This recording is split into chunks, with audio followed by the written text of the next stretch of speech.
Okay, bogies, welcome back.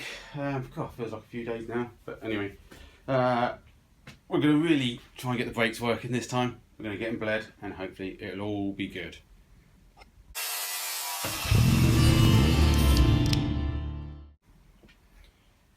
So this morning, Mark, a fellow bogey, popped over, and we double checked the threads, and we realised what I was idiotically doing was that the compensator is metric as well. Even though I'd used metric fittings in the bottom for some reason, I just didn't use metrics in the top because I just thought they weren't.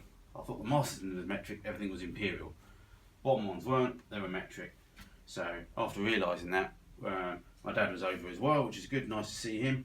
He bought his flaring tool as well. We remade some pipes up, re-flared them because we weren't quite happy. Well, my dad definitely wasn't happy with some of my flares. And seeing as though he's from the 60s, his flares were good. Kaboom! So yeah, all good. So we made all the pipes up. Front's all tight, I hope. We just need to get to the back now and just do the pipes up at the back and where they feed through the subframe, the flexi hoses, which I was struggling with last time. I was just getting a bit frustrated. So let's get them tightened up, and then we'll try and find a slave or slash child to come out here to help us bleed some brakes, and we can then see where we leak. Cool.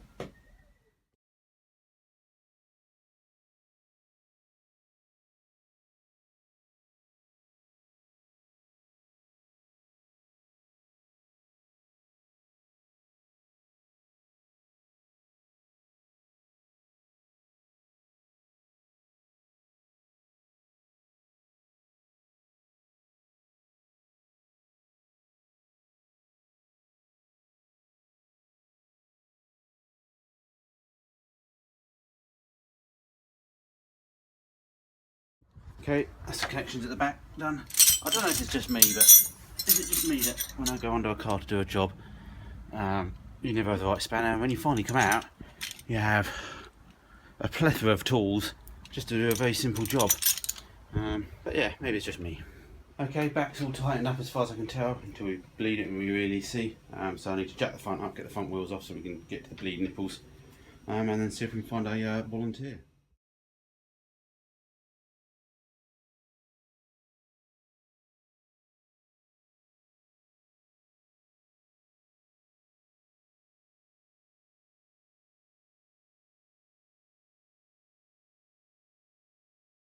Okay, I think it's actually time to fill it up with fluid, and let's see whether it leaks once we get it bled.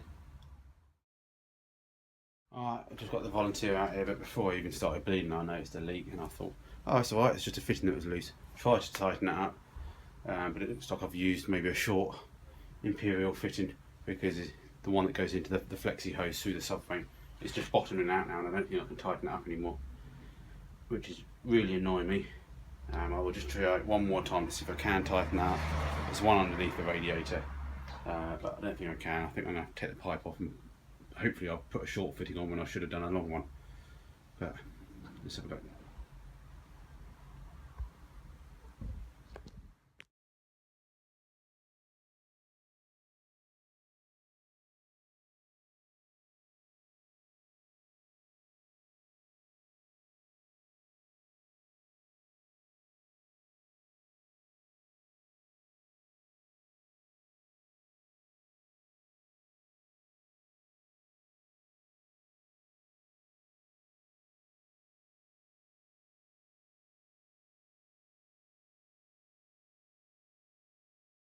Well, it seemed to have the right fitting, so I just managed to nip it up as much as I can.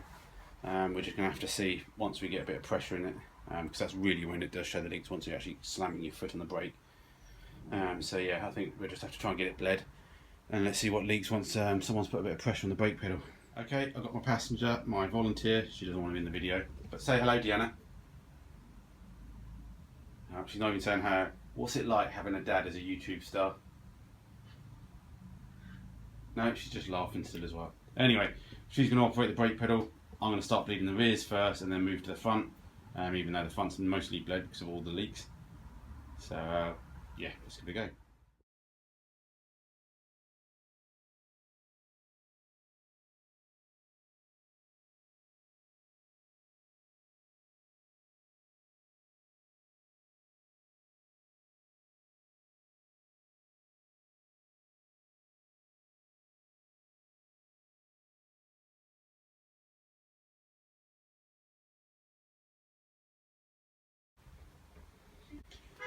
Okay, brakes bled, tiny little bit of sponginess at the top, only not much, but we'll keep an eye on that.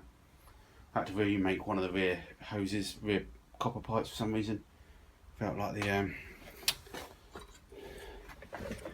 that had lost all its thread. Not too sure why, just wouldn't tighten up, and I can look inside, it's all flat, but I can't see any bits. Maybe it came like that, don't know. Anyway, knocked up another one, managed to get that on. Hate brake fluid. Never tried that new stuff, the silicon stuff or silicon free stuff, whatever it is.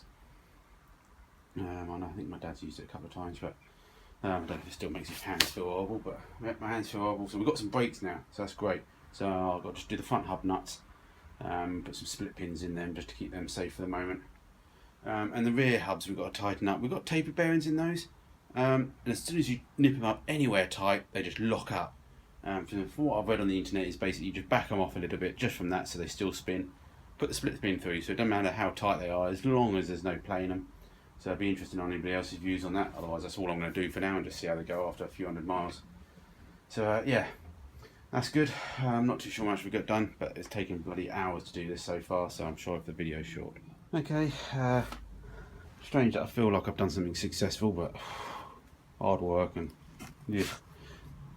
I'm just going to leave some cardboard underneath each of the wheels overnight, just so I can keep an eye out for any drips in the morning. But that'll be it. Catch up tomorrow.